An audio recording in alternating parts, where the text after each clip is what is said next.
Olá, queridos alunos, tudo bem? Então, hoje vamos começar a aula 5 da disciplina de Psicologia Médica 7, da Faculdade de Medicina do UNB. O tema da aula é a violação das fronteiras profissionais.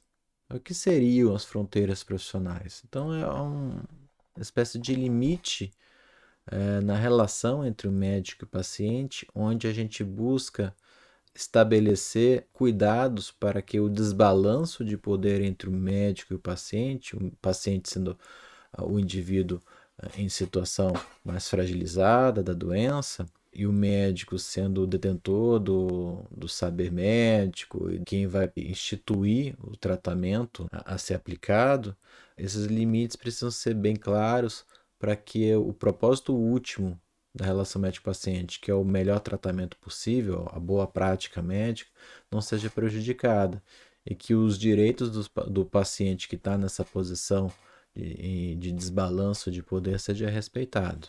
Este é um tema que tem sido de crescente preocupação nas últimas décadas. Maior preocupação era exatamente com a questão da influência da dependência química de álcool e drogas no exercício da medicina. Também tem sido preocupante e está em crescimento também a necessidade de observar situações de prescrições inadequadas e o contato inapropriado com pacientes. As transgressões sexuais elas têm tido um crescimento importante, que tem sido bastante preocupante, né? E ainda nós vemos outros problemas também que precisam ser levantados. Por exemplo, a questão de médicos de uma formação mais antiga, onde eles não tiveram nenhuma espécie de treinamento para abordagem desses cuidados com esses limites da fronteira profissional. Outra preocupação também com o famoso juramento de Hipócrates, ele não garante que esses limites sejam respeitados e que leve a repercussões caso ela seja violada, né? Então, nesse contexto, medidas preventivas e educacionais têm se feito necessárias, certo? Neste contexto, a exploração sexual é o extremo dessa violação de fronteira, mas a gente não pode deixar de falar também sobre as violações não sexuais, que também podem ocorrer, são frequentes, podem causar dano para os pacientes, mesmo não sendo infrações sexuais, além de que muitas delas às vezes são precursoras de futuras relações sexuais. Por isso que existe essa importância de entender os mecanismos que envolvem, né, os mecanismos psicológicos, de compreensão psicológica de como esses fenômenos ocorrem, certo? Então, iniciando sobre a questão das violações das fronteiras sexuais, é importante descrever que a própria Associação Médica Americana descreve que qualquer contato sexual ou de relação romântica coincidente com a relação médico-paciente é antiética. Por que ela é antiética? Porque ela vai interferir com a provisão de bons cuidados médicos. Ela vai explorar a dependência e a diferença de poder entre eles. Ela interfere com a provisão de bons cuidados médicos, em virtude que a preocupação última, que é o tratamento, acaba perdendo o seu foco, né, o foco indo para a relação em si, e também acaba explorando a dependência de um paciente numa situação de vulnerabilidade, né, e o médico de uma posição detentora de poder, no sentido de conhecimento sobre o paciente, de exercício de cuidado sobre o paciente. Existem dois tipos de violação das fronteiras sexuais. Tem a violação sexual propriamente dita, né, quando ocorre o ato sexual em si, franco, e existe também a impropriedade sexual, que é quando não há uma relação física sexual, mas existe qualquer ato, desde forma de conversar ou toques, que faça alguma referência sexual. Às vezes com apelidos, às vezes com toques inapropriados, né, que possam fazer uma referência de uma sexualização da relação. Isso também é uma espécie de violação da fronteira sexual. Então, o princípio básico é que o paciente e o médico sentem um pelo outro, não importa na avaliação. Sempre existe um potencial de dano na relação. Isso é importante relatar porque muitas vezes nessas relações existe às vezes até uma confusão, tanto do paciente quanto às vezes até do médico também, de que existe um amor genuíno na relação deles e isso por si só já livraria de responsabilidade pela relação médico-paciente que o médico tem na situação em que ele está se envolvendo. Então, existem alguns perfis de conduta sexual que aqui a gente precisa descrever bem, né? Perfis de médicos em situações diferentes de conduta sexual que podem estar envolvidas. Primeiro, o que é importante relatar são médicos em situação de episódios psicóticos. Psicótico propriamente dito, delirante ou um quadro maníaco, grandioso, psicótico ou beirando a psicose. Esses médicos realmente têm que ser retirados do exercício médico na situação, devem ser tratados e reavaliados se eles têm condição de voltar, porque a gente está falando de transtornos mentais graves que, dependendo da situação, se eles não forem corretamente tratados e esse tratamento for muito bem vigiado, eles correm risco de apresentar novos episódios graves de doença, sejam episódios maníacos, episódios psicóticos, e incorrerem em novos delitos, colocando em risco o próprio paciente, o próprio tratamento. Então, é um cuidado muito claro e um cuidado muito claro que tem que ser tomado nesses casos. Um segundo exemplo trazido tá na referência bibliográfica é o caso da psicopatia predatória e as parafilias. Ele faz uma distinção, né, que as parafilias não necessariamente são decorrentes de um funcionamento psicopático do indivíduo, mas elas têm uma semelhança no sentido de haver uma desconsideração com o paciente. Né? Nesses casos, existe uma relação muito ruim do médico, do profissional, com o paciente, onde existe uma falta de empatia, uma diminuição da capacidade de empatia do profissional, existe uma repetição do padrão, né? E existe uma ausência de remorso e uma negação da própria responsabilidade sobre o tratamento. Então, costumam ter condutas corruptas, desonestas, serem reinfratores nesse tipo de delito.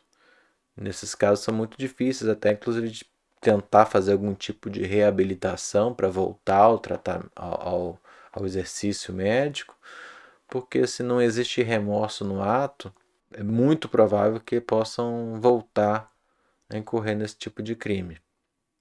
Outro tipo descrito é o love sickness, que é o indivíduo que está em sofrimento amoroso. Nesses casos, o indivíduo, né, um médico, ele geralmente está passando por uma situação difícil, pessoal, e que em uma situação com uma relação com um paciente, às vezes também frágil, existe uma confusão aí na relação, onde o paciente acaba sendo uma forma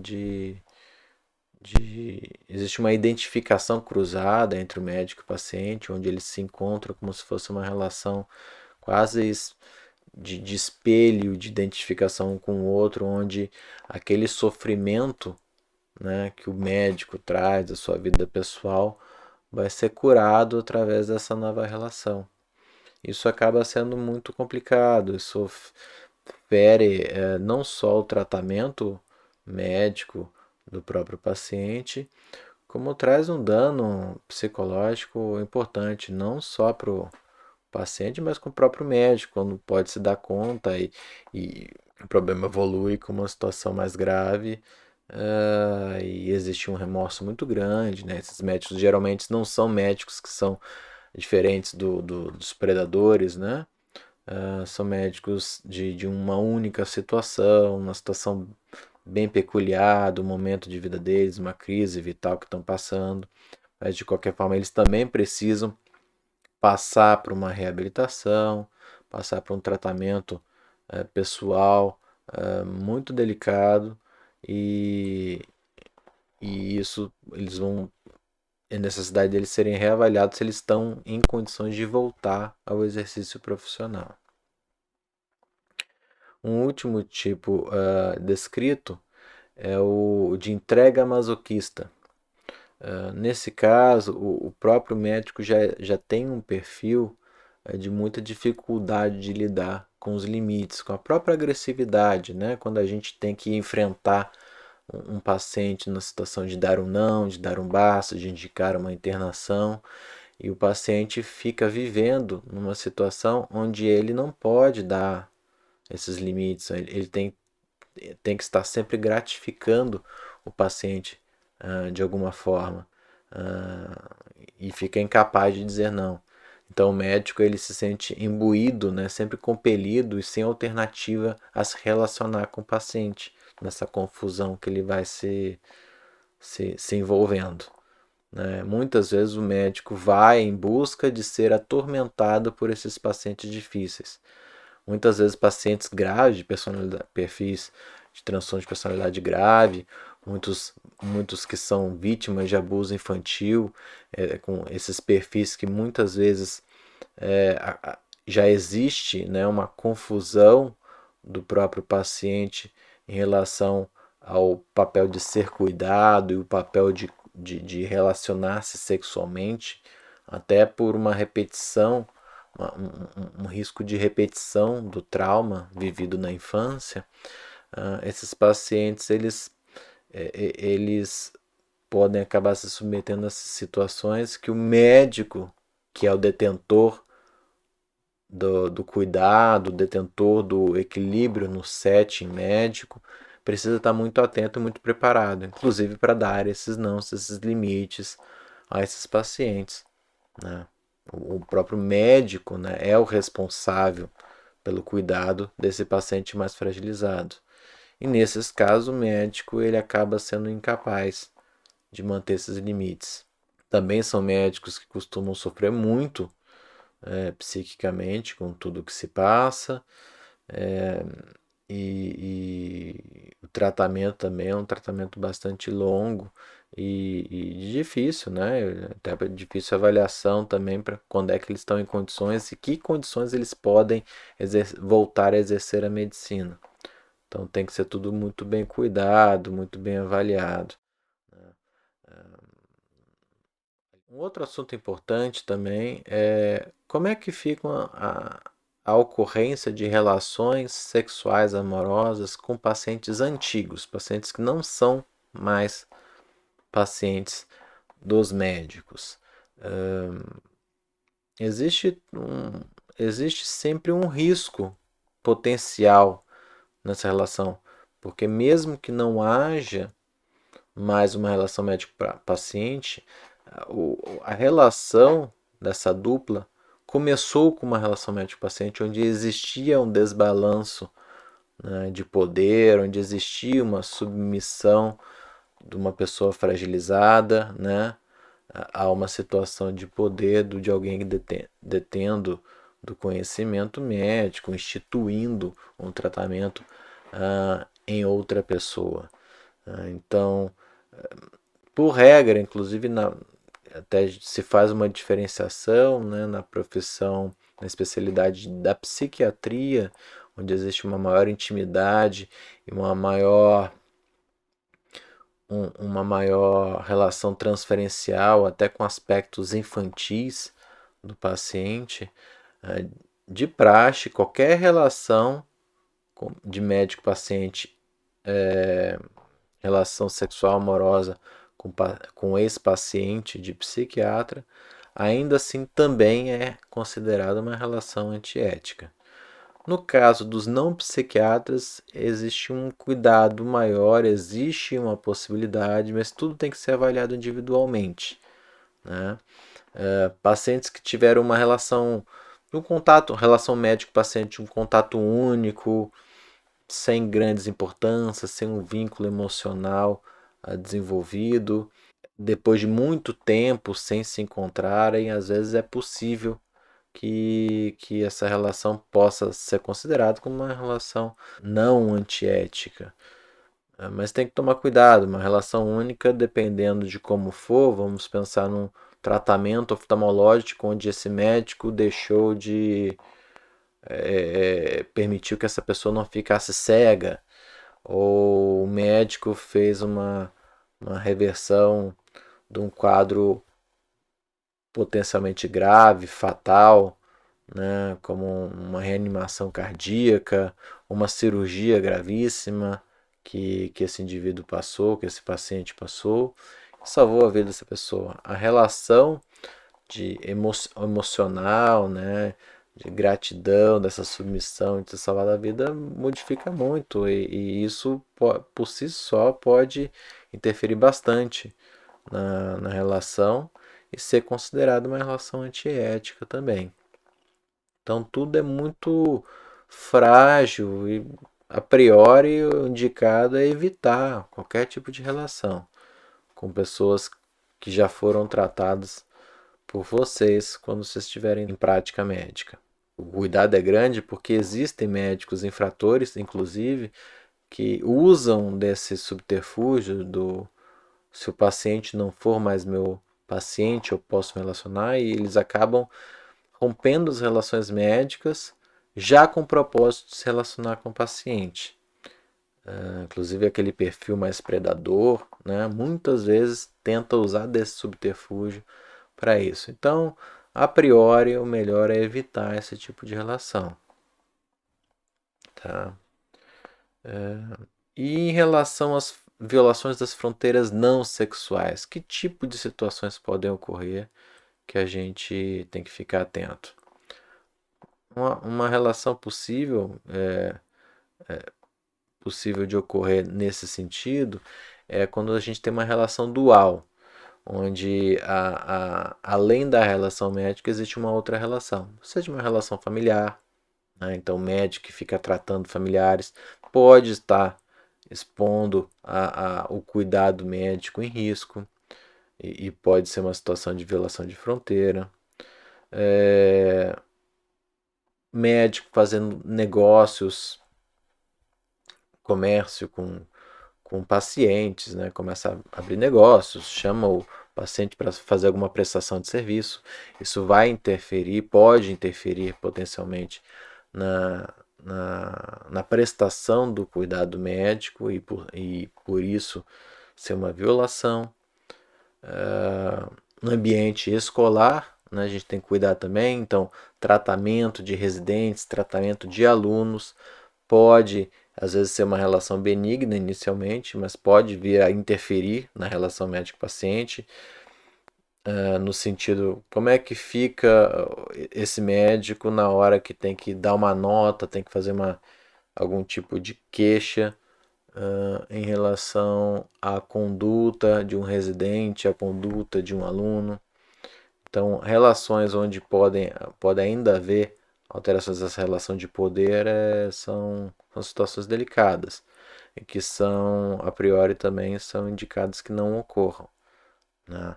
Na questão de tratamento de situações, professores, médicos que fazem tratamento de alunos, o adequado é que eles nunca deem aula para os seus pacientes, nunca estejam na situação de avaliar seus pacientes no processo educacional, né, ou de treinamento, como na residência.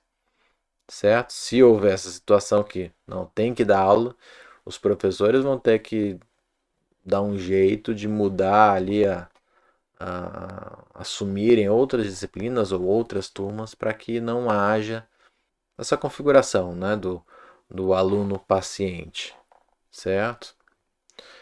Outras relações duais, tratamento de funcionários, principalmente tratamento sem registro médico, tratamento de corredor, sair para tomar um café ou encontrar com um paciente em situação externa ao consultório, fora do ambiente de tratamento.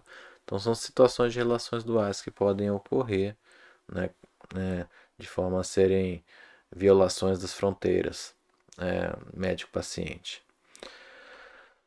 Outra possibilidade é o excesso de confissão, né, do médico que se expõe intimamente para o paciente. Né? Muitas vezes a gente pode até fazer uso, né, de alguma abertura, falar um pouco sobre si, né, sem que haja um grande prejuízo. Isso ajuda o paciente a se soltar.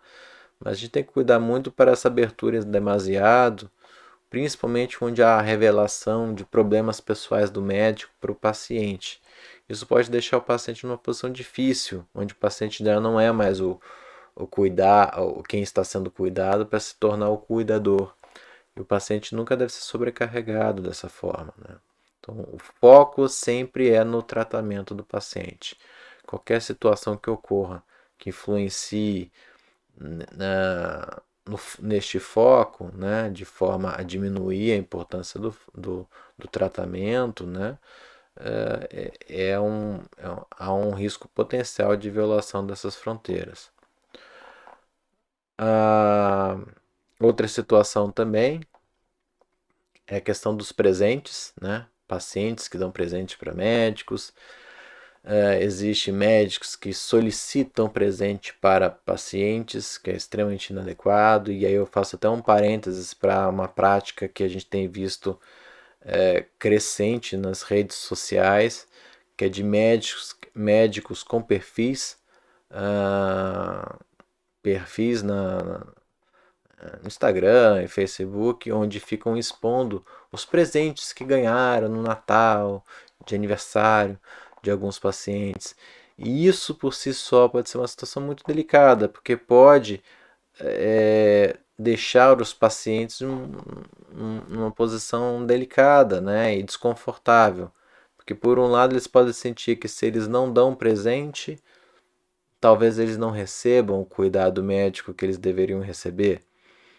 Por outro lado, acham que se derem o presente, aí sim eles vão ser os pacientes preferenciais. Então, também existe um cuidado grande com o presente. Pode existir a função de um paciente com uma genuína gratidão ao médico, presentear o médico com um presente, né? Mas mesmo esse presente tem que ser avaliado a adequação. Tem pacientes que podem ser extremamente submissos, querer dar presentes muito grandiosos, né? Ou pacientes muito narcísicos que exigem um cuidado maior, que às vezes exigem uma extrapolação das prescrições, por exemplo, dando presentes muito caros para os médicos, né? Então, talvez numa situação quase como se fosse um suborno prévio ao médico, da mesma forma que hoje em dia se discute muito os presentes de laboratórios farmacêuticos que ficam presenteando os médicos e a discussão que pode haver em cima disso em relação à mudança de prescrição em função desses presentes inocentes, certo? Temos também que observar a linguagem inapropriada, então usar apelidos, querida, meu amor, né, o meu bem, com pacientes, isso a gente tem que procurar usar uma linguagem adequada com os pacientes. A gente pode, inclusive, muitas vezes a gente adapta, né, com a realidade, obviamente, né, às vezes você vai atender criança, vai atender um senhor mais idoso, você vai atender, né, pessoas né, às vezes pessoas mais frágeis, a gente pode mudar um pouco a linguagem, mas sempre de uma forma respeitosa, certo? Muitas vezes os pacientes já estão em posições assim que um pouco desagradáveis, por exemplo, até com numa internação onde eles estão com vestimentas, né, aquelas camisolas curtas, desagradáveis, estão numa posição que se sentem um pouco humilhados, ou diminuídos, né, no ambiente. Tudo que eles menos precisam é de algum apelidinho inadequado usado durante um exame, durante uma avaliação, certo? O contato físico, né, tanto no exame físico quanto o contato físico em geral da consulta, tem que ser muito bem observado, né? O aperto de mão é o contato físico mais fácil, né, de não haver confusão, assim, mais seguro para o médico realizar em consultório, por exemplo. Já abraços, beijos são situações às vezes um pouco mais delicadas, mesmo em culturas latinas, a cultura brasileira, que se tem um vínculo mais afetivo entre as pessoas, a gente tem que cuidar também. Exatamente por não ser uma relação horizontal que a gente estabelece com o paciente, existir essa relação de poder, pode haver algumas confusões, às vezes até de pacientes às vezes mais vulneráveis, né? Pacientes com história de abuso podem se sentir muito desconfortáveis com um abraço, com um beijo, né? Então a gente tem que tomar muito cuidado com esse tipo de situação. Ou pacientes que tendem a ser mais impulsivos, vindo abraçar e beijar também. Tomem cuidado, porque tem que buscar o significado daquele abraço, daquele beijo, de qualquer outro tipo de contato com o paciente. Porque pode haver confusão, falsas esperanças, pessoas mais frágeis querendo, até buscando uma relação mais amorosa com o médico, e a gente tem que saber poder limitar essas coisas, certo? No exame físico também, né, da própria consulta, evitar exames físicos desnecessários, né? Por exemplo, uma dor de garganta e pedir para o paciente despir a roupa, né? Ou coisas parecidas, fazer um exame de mama no paciente que está numa paciente que está com uma dor de ouvido, por exemplo. Então, são coisas que parecem um pouco óbvias, mas a gente tem que tomar cuidado, porque os pacientes, na posição que eles estão na relação, muitas vezes eles não se sentem com segurança para poder, né, dizer não para o médico numa situação dessa forma, certo? E temos que cuidar também com aquele perfil, né, do médico que às vezes ele quer ser tudo para todo mundo. Então, o médico que tem excesso de prescrição, alguns acabam prescrevendo demais porque ficam com dificuldade de dizer não para os pacientes, acabam prescrevendo remédio demais, ou até médicos já mais com conduta mais corrupta, né? E que saem prescrevendo qualquer coisa que os pacientes pedem para ganhar dinheiro em cima disso também. Então, são situações que têm que ser muito bem observadas. A autoprescrição é algo que a gente também tem que cuidar. Isso pode estar relacionado a situações mais de onipotência, como a gente conversou no primeiro capítulo, né? Então, médicos que recusam, ainda que a gente não esteja falando, ainda que a gente esteja falando da relação médico-paciente, a gente está falando primariamente de perfis dos próprios médicos com condutas antiéticas que envolvem esses perfis psicológicos de onipotência, né, de controle, quando existem regras para isso serem obedecidas. Né? Então, a autoprescrição é uma dessas coisas que podem ocorrer. Né? Tem a questão, como já referi, dos médicos mais antigos, né, que não passaram por processos educacionais onde se trabalham esse tipo de conteúdo, que tomam ainda muitas condutas de prescrição de corredor, prescrição de funcionário, prescrição de familiares, né? A volta e meia ainda a gente encontra médicos que chega alguém da faxina que trabalha no hospital ou da cantina, né, que pede uma receitinha, um pedido de exame, e aí o médico, não é nada demais, e aí vai, passa aquela prescrição, passa o pedido de exame, e a gente tem que cuidar com esse tipo de situação. Né? O paciente não está recebendo o melhor cuidado nesses casos, e isso sim é uma infração, né? É um desrespeito até com o direito do paciente de receber um atendimento adequado. Né? E muito nesses casos, a psicoterapia é bem-vinda para trabalhar a onipotência desses médicos e também trabalhar a aceitação dos limites, né? Da, da atividade médica, né?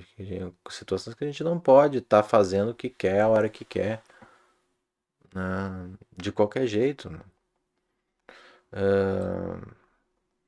Para terminar também, nesses casos, os médicos que às vezes têm um perfil de violação constante desses limites, e muitas vezes acabam se beneficiando muito mais de exercerem trabalhos em situações de grupo, onde tem vários outros médicos, médicos mais velhos que podem trabalhar como mentores, onde é um ambiente que mantém limites mais claros com esses profissionais, né? Então, sendo evitado o tipo de exercício autônomo, sozinho e tudo mais, certo? Então, esse foi um geral sobre o capítulo. Espero que vocês façam a leitura do capítulo, principalmente uma leitura minuciosa dos casos clínicos trazidos, que esboçam bem os tipos de perfis de condutas condutas antiéticas que podem ocorrer. E espero vocês para o nosso encontro de aula para discussão do tema, esclarecimento de quaisquer dúvidas que houveram em relação ao conteúdo, certo? Eu peço caridosamente para que vocês também façam uma avaliação aqui no vídeo, curtam o vídeo, né, e façam um comentário do que acharam que faltou, que dúvidas que ficaram, e não deixem de assistir as aulas anteriores, que também contribuem muito para a compreensão dessa aula e das aulas subsequentes, certo? Então ficamos por aqui e até a próxima. Tchau, tchau.